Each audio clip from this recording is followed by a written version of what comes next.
So it unveiled its latest flying car. This is not science fiction, it's reality with cutting-edge design and smooth aerodynamic lines. This exact one flew up in the air. This is going to be a prototype for the world's first ever flying car. Over 100 years ago, the Wright brothers shocked everyone when they flew their first plane over the skies of North Carolina. And now China has taken the world by storm with the release of its first flying car that will change everything.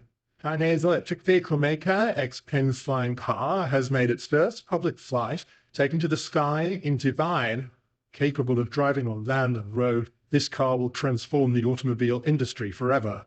Follow us into the world where the lines between fiction and reality gets blurred as we explore the story of the XPeng X2. The birth of a new generation.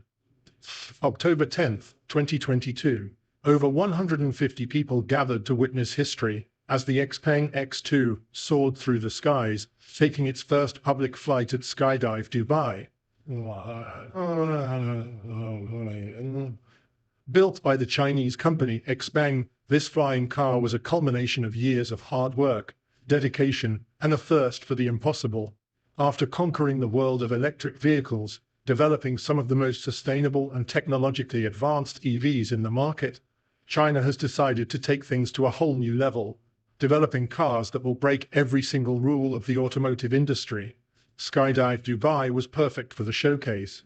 Located adjacent to the Palm and offering what could be the most excellent airspace conditions and panoramic views of the cityscape, it was one of the few places the X2 could spread its wings and display its advanced engineering.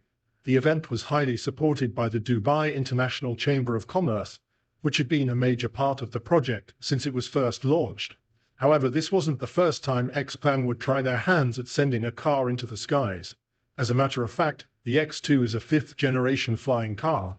However, this particular prototype looks more promising than the previously unveiled versions, and you could be seeing these futuristic cars soaring over your cities within less than a decade. For the first time, the X2 adopts an enclosed cockpit with a minimalistic design shaped like a teardrop, as well as a cool sci-fi appearance. But while this may seem like a simple aesthetic choice, the design also provides highly efficient aerodynamics, ultimately providing the best in-flight performance of any flying car. But if you're going to send a car flying around, it definitely can't weigh as much as a regular car. To solve this problem, XPeng made sure the X2 has a complete carbon fiber structure. Then there's the fact that this two-seater flying machine does not produce any carbon dioxide emissions during flight. So not only is it futuristic, it's also good for the environment, and will probably lead the way in the pursuit of urban green transportation. While it's quite unrealistic to expect a flying car to perform like a private plane, the XPeng X2 will definitely be suitable for future low-altitude city flights, perfect for short-distance city journeys. But then, here's the big question. How do you drive this thing? Well, the XPeng X2 is equipped with two driving modes. There's the manual mode, where drivers will be in total control of the vehicle, with little to no help from advanced technologies. Then there's the autonomous flight, which allows passengers to enjoy a safe and intelligent flying experience. It's so safe and I have any toggles needing to move around and just flying in like an automated flight. With just the touch of a button, the XPeng X2 will deploy its array of technological advancements to take off, go from one destination to another, and land when it's time. Putting the test flight together in Dubai wasn't an easy feat. Working in partnership with the DCAA, the team received the permission to fly in the city's airspace. Then a professional XPNF AROHT collected the technical information from the X2 R&D team. And with reference to the international standard model, they formulated the operation concept and manual of the X2 demonstration flight. With help from the Sanad Academy and the Dubai Civil Aviation Authority, the experts developed a risk mitigation plan to ensure that the flight was safe and free of tragedies. Not surprisingly, the flying car performed very well, which meant that XPeng AeroHT was one of the first companies to pass the assessment in Dubai with that specific weight class. So what's next? Well, later in June 2020, XPeng X2 took its first flight in Beijing, and according to the company, the actual car might be available for sale by 2033. But while this car seemed to have emerged straight from a sci-fi movie, it wasn't the first flying car ever produced. History of flying cars. It's a flying car, boasts 350 horsepower motor and huge fans, give it the ability to sail along a foot above the ground. The first time the world got to see a flying car was in 1900, and it all started with one man, Gustav Whitehead. He was a German immigrant who moved to the United States and knew a thing or two about turning cars into birds. Whitehead was a native of Germany. He then moved to Connecticut. Sure, his own version didn't look exactly like the Xpeng X2. After all, this was over 100 years ago. But with the level of technology available at the time, Gustav managed to fly a powered aircraft, which was also capable of running on the ground. Sadly, historians have a habit of raining on Gustav's parade, thanks to the general consensus that his vehicle did not achieve sustained self-powered flight. Later in 1917, another aircraft designer named Glenn Curtiss unveiled his new invention, the autoplane. It was a curious-looking aircraft with a pusher propeller for flight and removable flight surfaces, which included a triplane wing, canard foreplane, and twin tails. Up until this point, no one had been able to successfully morph a car and a plane into one huge abomination. But in the corners of their secret garages and private labs, dozens of engineers still kept the dream alive. Fast forward to 1935, and a man named Konstantinos Vlachos shocked the world when he unveiled a trifinian vehicle, which had a circular wing. The idea behind this one was to build a vehicle capable of traveling on every medium, from land to water to the skies. But even though Vlachos had a good thing going, it all went down the drain when the engine exploded during testing in Washington, D.C. Since he was in the car at the time, Vlachos was badly injured and would go on to spend several months in the hospital. While we didn't get to see whether the vehicle would actually fly, most people still remember it for a newsreel that captured the incident. The next time another flying car took the skies was March 26, 1936. Designed by the Autogiro Company of America, this vehicle was known as the AC-35 and was flown by test pilot James G. Ray. At first, the forward thrust was provided by twin counter-rotating propellers for thrust, but was later replaced with a single propeller. Later on October 26, 1936, the aircraft was then converted to a roadable configuration. Following this transformation, Ray drove the vehicle to the main entrance of the Commerce Building in Washington, D.C., and handed it over to the chief of the aeronautics branch, John H. Geisy.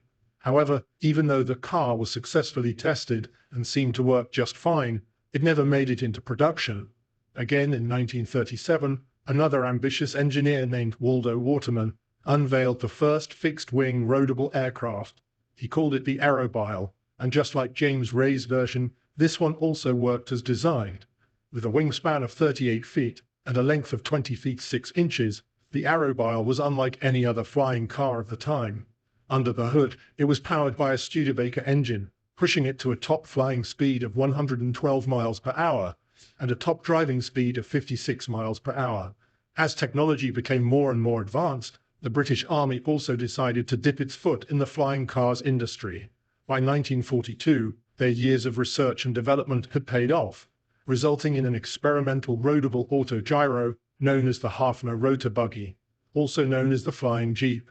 The idea was to airdrop these off-road vehicles into active combat zones, and for a while it seemed like a pretty solid plan. The rotor buggy was capable of flying at a top speed of 70 miles per hour. However, as soon as the British Army figured out a way to carry vehicles like the Waco Hadrian and Airspeed Horsa using gliders, they decided the project was no longer necessary, so they cancelled it.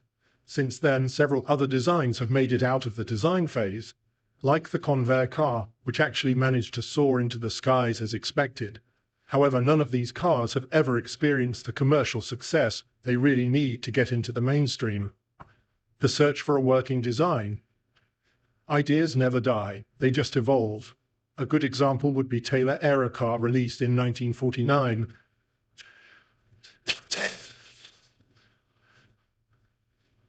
Designed and built by American aeronautical engineer Milt Taylor, the Aerocar made its first successful flight in December 1949. This was then followed by years of road and flying tests, before the car was finally unveiled to the public in Chuck Berry's 1956 song, You Can't Catch Me. Most people don't know this, but the Aerocar was also one of the first flying cars to get mass production approval. from the Civil Aviation Authority. Here's the sad part though. Despite the massive publicity surrounding the vehicle, as well as an improved version released in 1989, Taylor just couldn't get the car into production. In total, only 6 Taylor Aerocars were ever built, most of which are locked away in museums around the world. Serial number 4, it's the only one that's active in the line. The other 4 in museums. But even though the project never made it out of the warehouse, there's no way to explore the history of flying cars without paying homage to the Aerocar, as it's considered the most practical flying car ever built. Just like Henry Smolensky's Mizar, this particular one might look a bit familiar, and that's probably because it was built by merging the rear end of a Cessna Skymaster with a Ford Pinto. Unfortunately though, the story of the Mizar ended in a huge tragedy after the flight disintegrated during testing, killing Smolensky and the pilot. Then there was the Moller Skycar M400, a project for a personal vertical takeoff and landing aircraft. I had to raise the Thorntail aircraft as well as the entire Terrabutia team, powered by 4 pairs of Wankel rotary engines. It even had an electric version, which was powered by Alternano batteries. However, the company ended up producing nothing of value, and has been dormant since 2015. Around the mid-1980s, a former Boeing engineer named Fred Barker founded Flight Innovations Incorporated, which kick-started the development of the Sky Commuter, a small aircraft also capable of driving on land. It was compact, stretched for 14 feet, and could carry 2 passengers.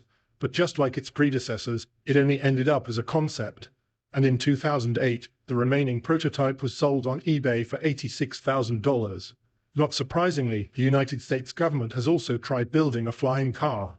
That was in 2009, when the Defense Advanced Research Project, or DARPA, initiated a transformer program with a massive budget of $65 million. The goal? To develop a 4-person roadable aircraft